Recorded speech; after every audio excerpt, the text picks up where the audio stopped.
Hey, what's up guys, Sir Emanon here, and welcome to another video. So this is going to be the round 1 feature match for the 12th edition of my online Discord tournament, and this one is going to be between GraboidFan31 on Paleozoic Frogs versus Doctor Who on Swordsoul Tenyi. And as you can see, this is going to be post Synchrostorm and Burst of Destiny, so if you are interested in the next tournament, if you want to play in it, feel free to join my Discord server. You can find a link to that in the description box below as usual.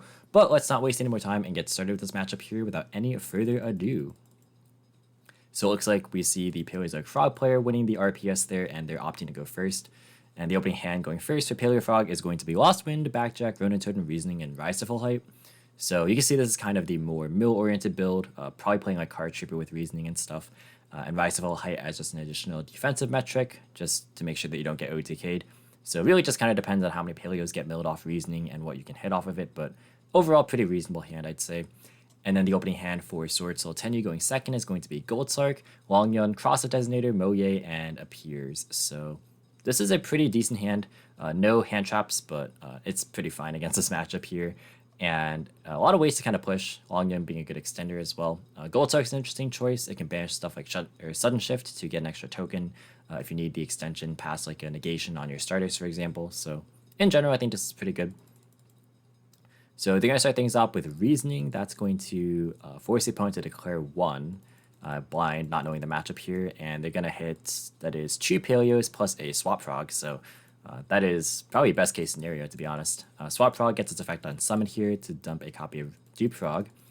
And then it's going to bounce itself to the hand. And then we're going to see them pitch the Ronin Totem for the Swap Frog, which lets them dump another Aqua Monster to grave. That's going to be a second copy of Dupe Frog right there. Ronin Totem going to be activated, banishing the Dupe Frog from graveyard to summon itself to the field, and then they're going to overlay those two into a Totally Awesome. And then following that, they're going to normal summon the Backjack, and then link off for Hcabe. And then this triggers the Backjack since it was sent to the graveyard, and they're going to look at the top 3 cards of their deck and then stack them. So they hit Strike, Olenoides, and Dynamiscus. These are pretty good. So imagine they're going to put the Dynamiscus on top, just because they have Rise to Full Height as free pitch fodder. Since really playing this card for its graveyard effect, works really nicely with the Dupe Frog, and also like with Toad, for example.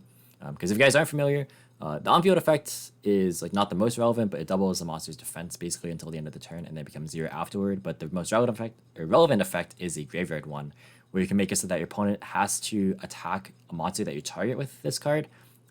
Otherwise, they just can't attack at all. So basically, if you attack something, or sorry, if you target something like Toad, and then it leaves the field because of its own effect, your opponent can't attack at all. And likewise, with like Dupe Frog on the field, you can kind of create a mini Dupe block as well. So that's kind of like the basic premise with this card. But yeah, they're going to stack the top 3, and then going to go ahead and set 1 pass. This is pretty good setup. So we're going to see them draw a copy of Longyun for turn. Kind of redundant, but not like the worst either. They're going to banish the Backjack in standby phase. This way they can ensure that they get this Dynamiscus before the Toad activates in standby phase and shuffles the deck. So Toad effect also going to be used. That's going to summon a Dupe Frog. That's the last copy from deck. And then going to proceed to main phase here. So this is a very solid board for sure. We're going to see a copy of Appears being activated. That's going to search a copy of Taya from deck to hand. And then from here, they're going to be thinking. They're going to normal summon the Moye, and then they're going to activate the effect on summon, revealing the Taya that they just searched. And then Dynamiscus is going to be the response, so that's going to banish the Moye, and then they're going to chain the Leon Cloyla engrave. And then Token gets summoned. They're going to banish the Moye and put the Rise Full Height in graveyard. They're then going to immediately activate it and target their own Toad. And yeah, if Toad leaves the field, basically they just can't attack. The follow-up is going to be Longyun on the side of Swordsoul. So they're going to summon itself. They actually didn't draw any Tenyis, I just noticed. But yeah, they're going to summon itself and a token here.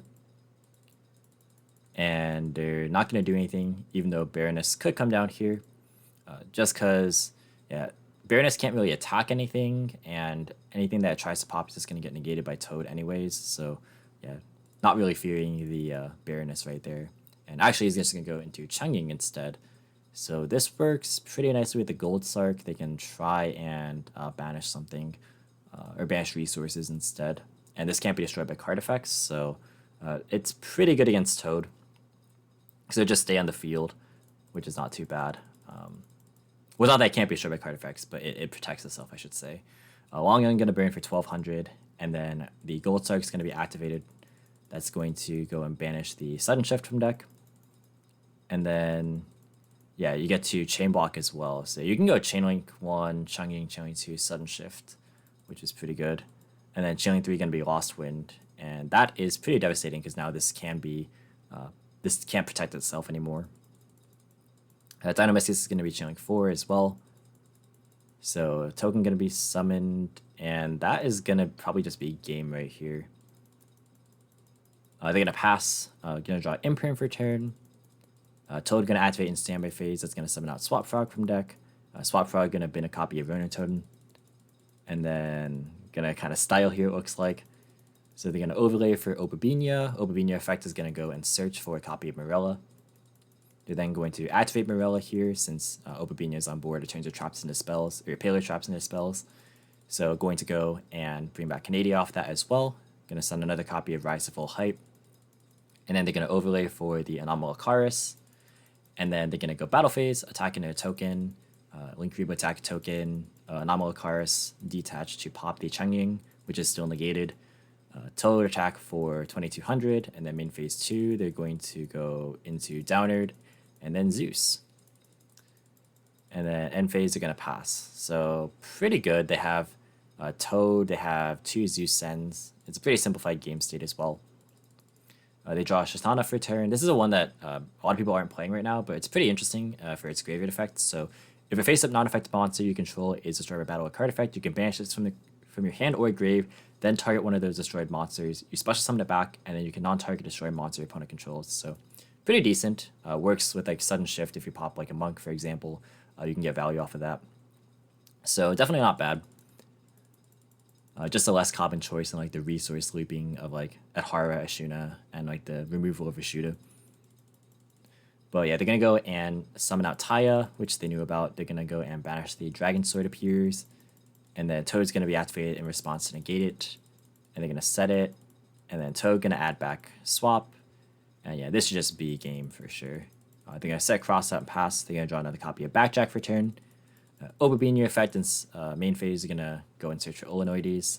And then they're going to activate Olenoides. They're going to chain Cross out to declare Nibiru. It does chain block to make it so that Paleo doesn't come back. But basically it just means that they don't have Nibiru in hand anymore. So now he can just play without fear of that card. And then going to go normal summon Swap Frog. And then activate Ronin Totem's effect in Grave. And they can just go and make Toad. And then flip up Taya, and that's game. Yep, so battle phase, they're going to just attack for lethal. So game 1, going to be going to Paleozoic Frogs right there. Pretty convincingly, that was a strong reasoning turn 1. So moving on now into game number 2 here, going to be seeing the Swordsoul Tenyi deck go first. So their opening hand going first is going to be Dragon Sword appears, the Spiritual Peak, Taya, Vessel for the Dragon Cycle, and Sudden Shift. So yeah, we see more access to the Tenyi stuff now, which is pretty solid. And they have a lot of engine cards as well. And then the opening hand for Paleo Frog going second is going to be Imperm, Rise to Full Height, Needlebug Nest, Ronin Totem, and Lost Wind. So Imperm is pretty good versus a starter, although there's going to be a fair amount of extension in this hand. So this won't be enough to like stop the turn or anything. So Dragon Sword appears is going to be activated. That's going to search for Longyon. And then they're going to activate Longyon effect. That's going to go and pitch the Sudden Shift. So just going to go Baroness straight up. So they're going to go for Baroness and then burn for 12 with Longyon. And then they're going to normal summon out Taya. Taya is going to banish the Sudden Shift. This does also play around Imperm. They don't even have to burn their Baroness in this case. So yeah, they're just going to hold the Imperm. Probably for their turn just to hit the Baroness. Sudden Shift is going to be activated here. That's going to generate another token. And then they can Vessel here, so you're going to mill a Worm to search for a Tenyi. So they're going to mill Virtual World Otohime Tutu, which is pretty interesting. So they're then going to be Synchro Summoning for a copy of Chishao. They're going to grab Taya effect and Chishao effect, so they're going to dump and then search. They're going to send Adhara to search for another Sudden Shift. And then Tutu is going to be activated. Yeah, you discard any Psychic or Worm. Just made sure that I was reading that correctly. So yeah, they're going to pitch the Ashuna that was searched, and then they're going to summon out the Tutu.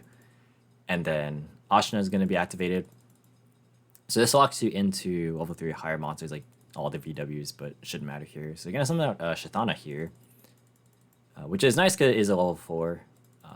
This does get banished. They're gonna go for a Changying, and then they're gonna set sudden shifts, and they're gonna pass. So they opted not to add Hara to add back. They could have like added back a Shuna if they wanted to. Alternatively, they could like banish Taya and then add it back next turn with Hara, which gives them good follow up. So pretty good. Like this is a really good setup for Swordsoul. So we're gonna see them draw for turn. It's a copy of Canadia. So I have to reach Athana again. You have to revive in order to get the pop, right? Yeah, especially summon it, and then you can destroy one. So if you like target the token with sudden shift, it doesn't work. But if you like Chi Shao negate and then pop the Chi Shao, then you can like bring it. Or sorry, it's not a non-effect monster either. So yeah, I guess the Shathana is not alive right now, but it'll be alive later, like with more Tenyis in rotation. I'm not used to people really playing this card, so like I need to learn the interactions with this. But yeah, pretty cool card. But yeah, it's just gonna be pretty simple from Paleo. They're just gonna set and then pass. End phase, we're gonna be seeing the sudden shift being activated, so they're gonna target the token and then they're gonna hit 2 back row. So we'll see what gets hit here. Kind of just depends. So let's see. It looks like Lost Wind was targeted there. Just a lot of die rolls right here. So it's gonna be Needlebug Nest and a Lost Wind.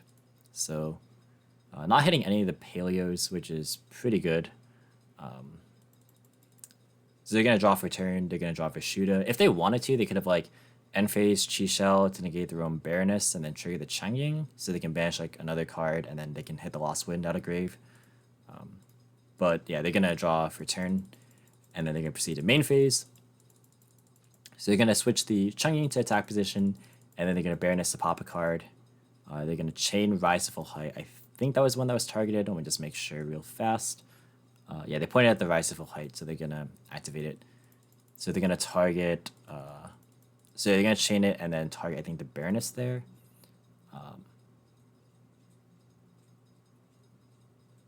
Yeah, it was the Baroness. I don't know why I'm just missing what's being targeted right here, but yeah, they're gonna target the Baroness to double the defense just to get it into grave, I guess. And then Spiritual Peak gonna be activated to bring back the Taya.